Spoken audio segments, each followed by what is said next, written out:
Meu nome é Clara, e eu dediquei 30 anos da minha vida a um único sonho, construir o impossível. E eu consegui. Junto com Augusto, meu sócio e amigo de uma vida, fundamos a Barros e Moreira Construtora em uma pequena sala em Balneário Camboriú. E, tijolo por tijolo, a transformamos em uma gigante. Nosso projeto final, a nossa coroação, seria o Titanium Tower, o arranha-céu residencial mais alto do país. Um colosso de 100 andares que não apenas redefiniria o skyline da cidade, mas que era, em cada cálculo, a obra da minha vida. Eu não era apenas a engenheira, eu era a mãe daquele gigante. A traição veio no dia da nossa maior glória, na festa de concretagem da última laje. Diante da imprensa, de investidores e de toda a elite catarinense, Augusto subiu ao palco. Agradeceu a todos e, com o braço sobre os meus ombros, anunciou, com seu sorriso de predador, e agora, gostaria de anunciar que a minha querida sócia, Clara, após este projeto magnífico, estará iniciando sua merecida aposentadoria para descansar. O futuro da B&M agora está com uma nova geração de engenheiros. Fiquei sem ar. Aposentadoria? Eu tinha 58 anos, estava no auge da minha carreira. Antes que eu pudesse reagir, ele me conduziu para um canto, longe dos microfones, enquanto todos aplaudiam minha saída triunfal. O que significa isso, Augusto? Perguntei, a voz tremendo de choque. Ele me olhou com uma frieza que eu nunca tinha visto. Significa que você está velha, Clara. O mercado quer rostos novos, não uma senhora que cheira a naftalina. Você fez um bom trabalho, mas seu tempo já passou, velha. Agora, sorria e aproveite sua festa de despedida. Aquela palavra, velha, foi a facada final. Fui humilhada, descartada e apagada da minha própria história. Naquela noite, enquanto o sonho dele decolava para se tornar um pesadelo de R$1 bilhão, arrumei minha sala pela última vez. Peguei meus pertences e um arquivo digital que ninguém sabia que existia, o relatório geológico original da fundação. Durante a perfuração, detectamos uma microfissura na rocha sob o pilar mestre. Eu projetei um reforço caríssimo. Augusto vetou. É um gasto inútil, Clara. Ninguém nunca vai saber. Ele estava errado. Eu sabia. E eu tinha as simulações que provavam que, sob a combinação certa de maré e ressaca, aquela pequena rachadura se tornaria a ruína de tudo. Ele achou que tinha me aposentado. Mal sabia ele que eu estava apenas começando meu novo projeto, calcular o dia exato em que o sonho dele viraria pó. A aposentadoria forçada foi, a princípio, um exílio. Troquei a agitação do canteiro de obras pelo silêncio do meu apartamento na Praia Brava. De minha varanda, eu via o esqueleto do Titanium Tower crescer, implacável, arranhando o céu que antes era meu. A mídia celebrava Augusto e seu sobrinho prodígio. Meu nome, quando mencionado, era como uma nota de rodapé, a antiga sócia que se retirou para um merecido descanso. Eles não apenas roubaram meu projeto, eles estavam reescrevendo a minha história. A raiva inicial, quente e pulsante, deu lugar a algo mais frio, mais denso. A paciência. A vingança, eu decidi, não seria um ato de paixão, mas um experimento científico. E todo bom experimento exige dados, observação e um momento exato para a intervenção. Enquanto Augusto cortava fitas e dava entrevistas, eu transformava meu escritório em casa em um centro de comando. Com o dinheiro da minha liquidação, investi em computadores de alta performance e softwares de modelagem geológica e meteorológica. Minha missão era simples, eu não ia apenas esperar pela tempestade perfeita, eu ia prevê-la, entendê-la, e saber, com precisão milimétrica, o ponto de ruptura do meu próprio prédio. Passei meses rodando simulações. Calculei a exata força da maré, a velocidade do vento e a frequência das ondas da ressaca que, juntas, criariam o vetor de pressão que o relatório original indicava como risco. Tornei-me a maior especialista do mundo na falha estrutural do Titanium Tower. Mas eu precisava de mais. A rachadura era minha arma nuclear, mas eu queria um exército convencional. Eu precisava de informações de dentro, e sabia exatamente a quem recrutar.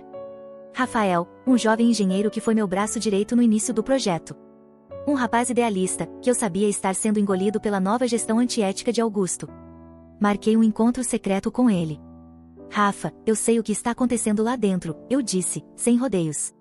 Sei que o sobrinho do Augusto não conseguiria projetar nem uma casinha de cachorro. E sei que, para terminar a obra no prazo e com o lucro que ele queria, o Augusto cortou custos.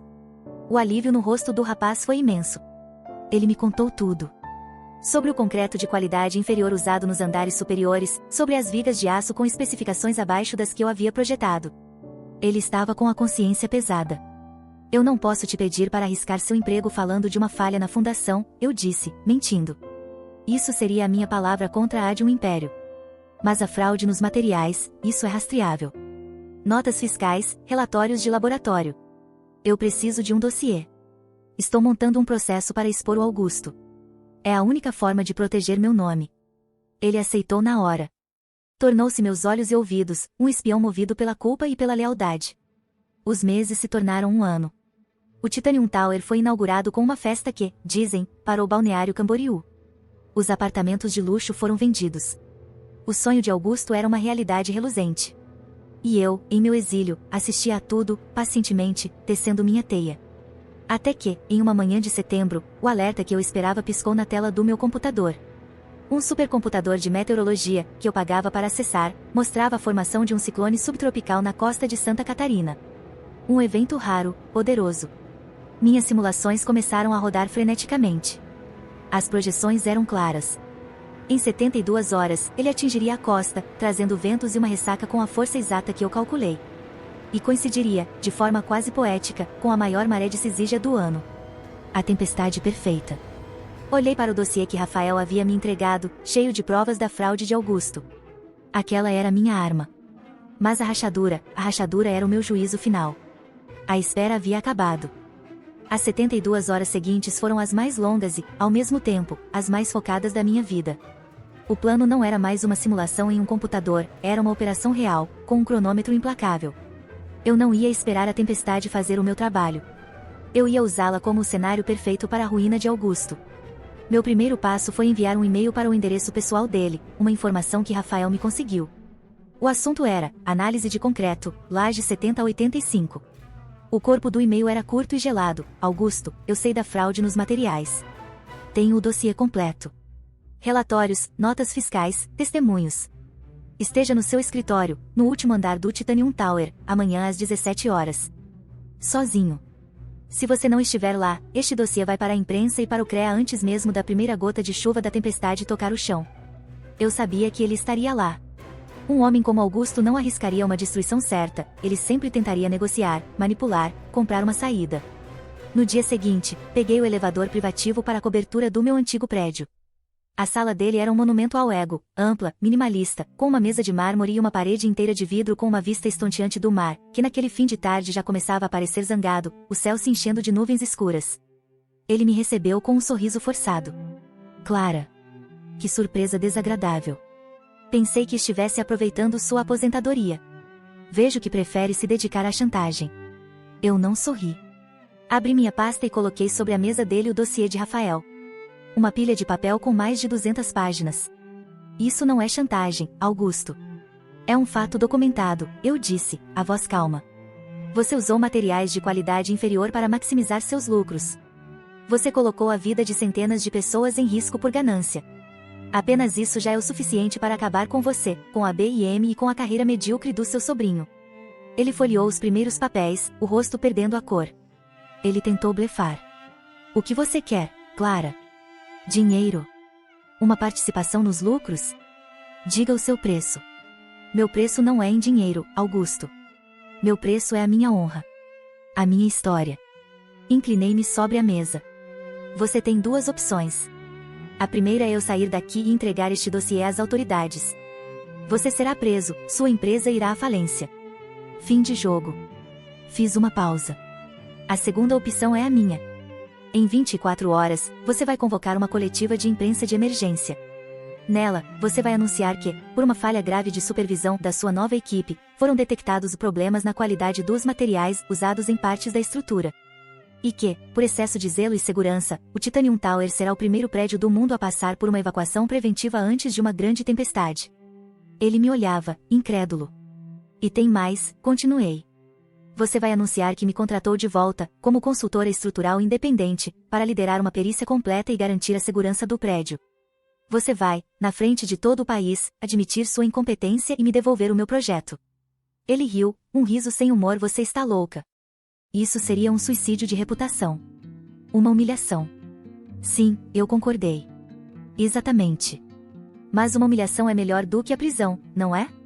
Levantei-me e caminhei até a janela panorâmica. Apontei para o horizonte, onde as nuvens do ciclone já formavam uma muralha assustadora. Você tem 24 horas para marcar a coletiva, Augusto. Pense bem no que prefere. Uma humilhação e uma perda financeira, ou a ruína total. E acredite em mim, quando eu digo ruína total, você nem imagina o quanto. Deixei-o ali, no topo do seu império, com as provas de seus crimes sobre a mesa e a tempestade de verdade se formando no horizonte. Ele achava que eu estava blefando com a minha melhor carta. Mal sabia ele que aquela era apenas a minha mão de abertura. A carta da fundação, a verdadeira, eu ainda nem havia colocado no jogo. As 24 horas seguintes foram um exercício de controle e observação. Do meu apartamento, eu tinha uma visão privilegiada do Titanium Tower e do céu, que se tornava cada vez mais violento, uma paleta de cinza e chumbo. A cidade inteira estava em alerta, se preparando para o ciclone. Mas eu me preparava para uma tempestade diferente. Eu sabia que Augusto não ficaria parado. Imaginei-o em sua cobertura, um animal enjaulado, ligando para advogados, buscando brechas, tentando encontrar uma terceira via onde não existia nenhuma. Meu espião, Rafael, me confirmou por mensagem, reunião de emergência a portas fechadas desde que a senhora saiu. Ninguém entra, ninguém sai. O sobrinho dele parece um fantasma. O tic-tac do relógio era a trilha sonora da ruína dele. Cada hora que passava, a tempestade no oceano se fortalecia, e a minha ameaça se tornava mais real. Ele iria blefar? Arriscaria a prisão e a desgraça total na esperança de que meu dossiê fosse falso? Ou engoliria o orgulho e escolheria a humilhação controlada que eu lhe ofereci? A resposta veio pontualmente às 16 horas e 45, 15 minutos antes do meu prazo final. Não foi uma ligação dele para mim. Foi um comunicado oficial da B&M Construtora, disparado para todos os veículos de imprensa. Li a nota em meu computador, com um sorriso frio. Nota à imprensa, em virtude da severa tempestade que se aproxima, e comprometida com os mais altos padrões de segurança e transparência, a B&M Construtora realizará uma coletiva de imprensa extraordinária amanhã, às 10 horas da manhã, no auditório do Titanium Tower. Serão apresentadas importantes atualizações sobre os protocolos de segurança do edifício. O evento contará com a presença do CEO, Sr. Augusto Barros, e da renomada engenheira e cofundadora da empresa, Doutora Clara Moreira, convidada para prestar consultoria técnica especializada. Ele havia cedido. Havia escolhido o veneno que eu lhe ofereci. A sensação não foi de euforia, mas de uma satisfação gélida, a mesma que um cientista sente ao ver sua hipótese confirmada pelo experimento. Meu ajuste à nova situação foi imediato. Agora, eu precisava me preparar para o palco. Liguei para o Rafael. Ele vai tentar me usar, Rafa, eu disse. Vai me apresentar como uma parceira valiosa, vai tentar usar a minha credibilidade para validar a farsa dele. Quero que você esteja na coletiva, na última fila. Grave cada palavra, cada reação. Você será a minha testemunha. Passei a noite estudando a planta baixa do auditório e planejando minhas palavras. Eu não ia apenas participar do teatro dele. Eu ia roubar o espetáculo. Na manhã seguinte, Balneário Camboriú acordou sob um céu apocalíptico. O vento uivava, e as ondas quebravam com uma fúria selvagem na praia. Era o dia perfeito. Vesti-me com sobriedade. Um terninho cinza, sem joias, o cabelo preso. Eu não era uma mulher rica ou poderosa. Eu era a engenheira. A voz da razão. Ao sair de casa, olhei para o Titanium Tower, que parecia desafiar a fúria do vento. Augusto achava que a coletiva de imprensa era o seu grande sacrifício, o ato final para conter os danos. Mal sabia ele que não era o fim. Era apenas o começo do verdadeiro show. A tempestade lá fora era impressionante. Mas a que estava prestes a começar dentro daquele prédio seria a que o afogaria para sempre. O auditório no térreo do Titanium Tower estava abarrotado. O som da chuva e do vento chicoteando as paredes de vidro criava uma trilha sonora apocalíptica para o evento. Jornalistas, investidores, e alguns moradores ricos e apavorados se acotovelavam, todos com os olhos fixos no pódio onde o logo da B&M Construtora brilhava. Eu entrei pelos fundos e me sentei na primeira fila, em uma cadeira reservada ao lado do sobrinho de Augusto, que me olhou como se eu fosse um fantasma. Augusto subiu ao palco, o rosto uma máscara de seriedade e preocupação. Ele era um ator magnífico. Falou sobre o compromisso inabalável da empresa com a segurança, sobre a decisão proativa de evacuar o prédio por excesso de zelo. E então, ele me chamou. E para nos ajudar a navegar por esta situação com a máxima perícia, eu pedi que a minha antiga sócia e amiga, uma das mentes mais brilhantes da engenharia brasileira, a doutora Clara Moreira, se juntasse a nós para nos dar sua consultoria. Clara, por favor. Ele me estendeu a mão para me ajudar a subir ao palco, um gesto de falsa camaradagem para as câmeras. Apertei sua mão. Estava fria e úmida. Ele me deu o microfone, achando que eu leria o roteiro que ele havia preparado, palavras de tranquilidade, de confiança na estrutura. Respirei fundo.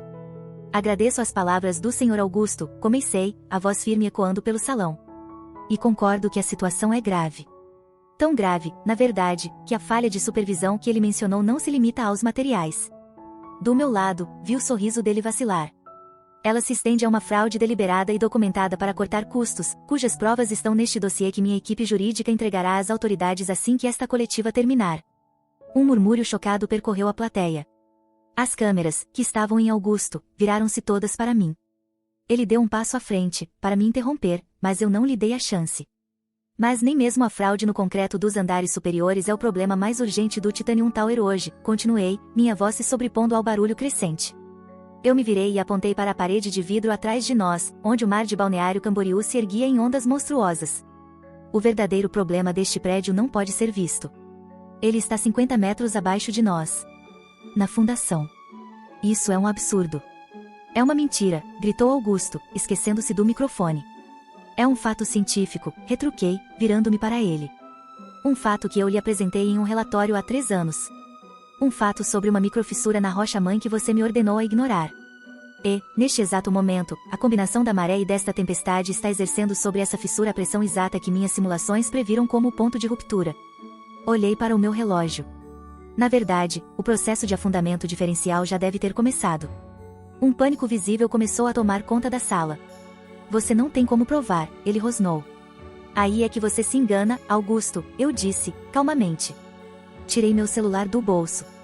Rafael, falei, em voz alta e clara, para o meu espião que estava na cabine de controle de áudio e vídeo.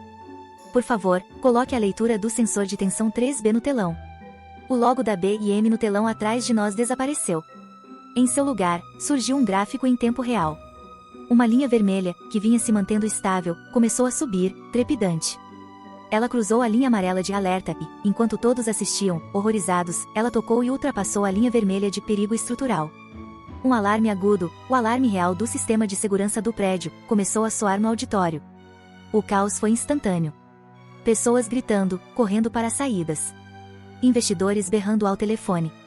E, no meio de tudo, Augusto, paralisado no palco, olhando para o gráfico que decretava, ao vivo e a cores, o fim de seu império. O sonho dele não era mais um pesadelo de 1 bilhão. Era uma emergência real, televisionada para o mundo inteiro. No meio da confusão, um único momento de clareza.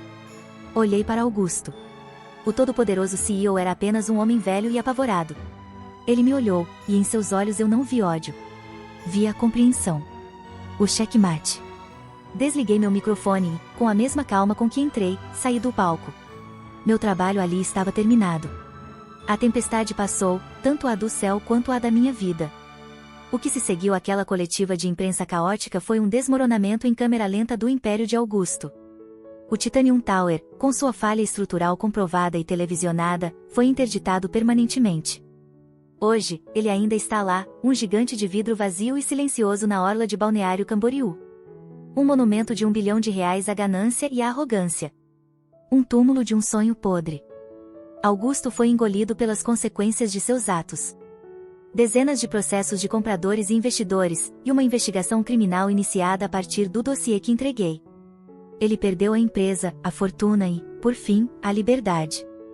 Soube que foi condenado por fraude e por colocar vidas em risco. O homem que me chamou de velha passaria sua velhice atrás das grades.